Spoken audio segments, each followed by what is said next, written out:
You knew with all the negative attention, the negative PR that was out there because of Rachel Zegler surrounding the woke garbage race swap Snow White remake that Disney's going to trot out there, that at some point they had to do damage control. They had to get her out there. They had to reframe everything. They had to try to put everything in perspective and have her take a new approach to the character and the role of Snow White after shitting on it for months and months and months. Well, now Rachel Zegler is back along with Halle Bailey. And of course, you knew they were going to talk about the toxic fandom that's out there. But the things that Rachel Zegler are saying, unfortunately for her, run completely contrary to the way that she's been acting for years, and she's been called out for it.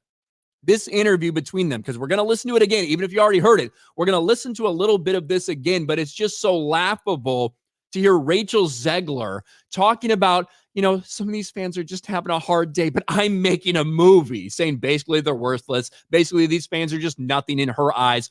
And she has to ignore and overcome the hate. And people just say these hateful things when Rachel Zegler herself has been one of these people. Rachel Zegler has been one of these toxic people out there that are calling for cancellations, whether it's of Jeremy Renner, whether it's of Gina Carano. She actively celebrated these type of things. Remember what she said about Jeremy Renner? It's all here in this Park Place article as well. Snow White actress Rachel Zegler mocks her critics, claims when they criticize her, they're having a really hard day, and I am putting out a movie.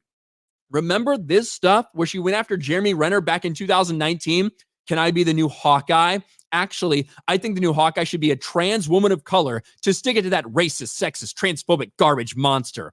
This is all when Jeremy Renner was either going through a divorce or a child custody dispute or something like that. It was in the news back in 2019. And deaf, proper representation for the incredible deaf/hard of hearing community. A deaf trans woman of color. That's who she wanted the next Hawkeye to be. And then someone kind of calls her out for this, right? And basically says you don't even have your facts straight. You're coming at this from the completely wrong point of view. She says, not even remotely going to address the story that came out today, but he has made racist, sexist, transphobic comments and totally disrespected the deaf community. Better catch my mouth because she running by. This is Rachel Zegler, right? The same person that Gina Carano called out not that long ago for talking shit about her, for cheering on her cancellation, right? For cheering on Gina Carano being fired from Disney Star Wars, and then had the gall to say, you know what? I could be Cara Dune. I don't necessarily have the body for it, but I am available. I may not be built. I may not be the right age, but what I am is available. This is the person who's now saying all of these things. This is why she's getting called out as a hypocrite. Listen to this. You know, choosing thankfulness and gratefulness is choosing peace.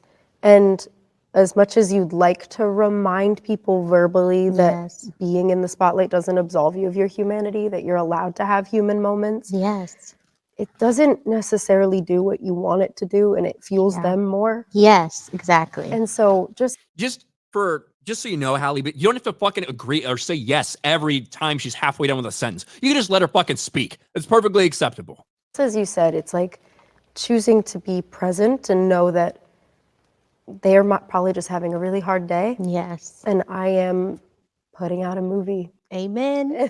That's right. I'm just so much more important than these stupid fans are who are just having a hard day. You must have had a lot of hard days considering how many different cancel attempts you've been on over the past couple of years, specifically towards people working at Disney, by the way. And I feel so thankful for those moments because it started to make me feel like solid Teflon. That it can't really, that nothing can hurt anymore because they've said the worst that can be said, and you just kind of say, thank you so much for this. I have a lot of love in my life. And I'm very thankful. And yeah, this seems like someone who has so much love in their life, Rachel Zegler, right? She's completely changed her tone, all these things, but she's not fooling anybody. I don't think that Rachel Zegler's PR tour for Disney in an effort to, help out her image, I don't think it's fooling anyone because no one buys this bullshit from her. When you put side by sides of this interview versus what she was saying a year ago, basically, or a D23 or whatever, it's laughable, right? It's not the same. This is completely artificial. She is an actress after all. No one's buying this. And a lot of people are calling her out for how big of a hypocrite she is. To go from somebody cheering on these things, attacking people who have different points of view, different political points of view, different points of view on whatever, attacking those people, trying to get them fired, trying to slander them, to all of a sudden saying, I want to be so thankful for everything and realize that these people are just having a hard day. And I'm making a movie. I'm just so much better than them. So really, I just need to tune it out. It's such bullshit. And Rachel Zegler continues, despite Disney's best efforts, to be one of the most insufferable people in the entertainment industry.